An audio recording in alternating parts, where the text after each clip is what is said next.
আমাদের কাছে গোপন সংবাদ ছিল তিনি মাদক নিয়ে আসতেছেন। সেই গোপন সংবাদের ভিত্তিতে আমরা এই অপারেশনটা পরিচালনা করি এবং অপারেশনে আমরা মাদকদ্রব্য গাঁজা উদ্ধার করেছি। এটা একটা বিপুল পরিমাণের গাঁজা। আমাদের এই রামপাল এই অঞ্চলের জন্য, এই ভিতরের অঞ্চলের জন্য একটা বড় পরিমাণের গাঁজা আমরা উদ্ধার করেছি। আর এই মাদকটা রামপালের দিকে যাচ্ছিল। যে ব্যক্তি মাদকটা বহন করতেছিল এর নাম হলো মোহাম্মদ ইব্রাহিম তালুকদার। এর বাবার নাম হলো মোহাম্মদ মিলন তালুকদার। বাড়ি হলো মোরেলগঞ্জ, বাগেরহাটে।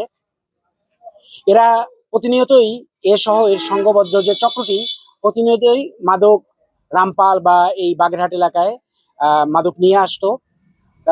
সেই নলেজের উপর ভিত্তি করে আমরা গোপন সংবাদের ভিত্তিতে এই অপারেশনটা পরিচালনা করি এবং মাদক উদ্ধার করি। মাদকের বিরুদ্ধে এই অভিযান আমাদের প্রতিনিয়তই চলমান থাকবে। আমরা চাই এলাকাবাসীর সমন্বয়ে, অর্থাৎ এই বাগেরহাটবাসীর সমন্বয়ে সকলের কে সাথে নিয়ে বাগেরহাট জেলাকে তথা সম্পূর্ণ র‍্যাব-6 কে একটা মাদক মুক্ত বিভাগ বা অঞ্চল হিসাবে ঘোষণা করতে আমরা এই কাজে আপনাদের সকলেরই সহযোগিতা প্রার্থনা করব।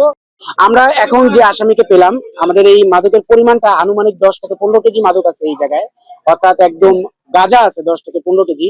এটা আমরা এখন পরিমাপ করব। পরিমাপ করে পরবর্তী আইনগত যে ব্যবস্থা, আসামিকে সংশ্লিষ্ট থানায় জমা দেওয়া, এটা আলামত সহ আসামিকে যেহেতু আমরা পেয়েছি, আলামত সহ আসামিকে থানায় জমা দিব। পরবর্তী কার্যক্রম থানায় করব।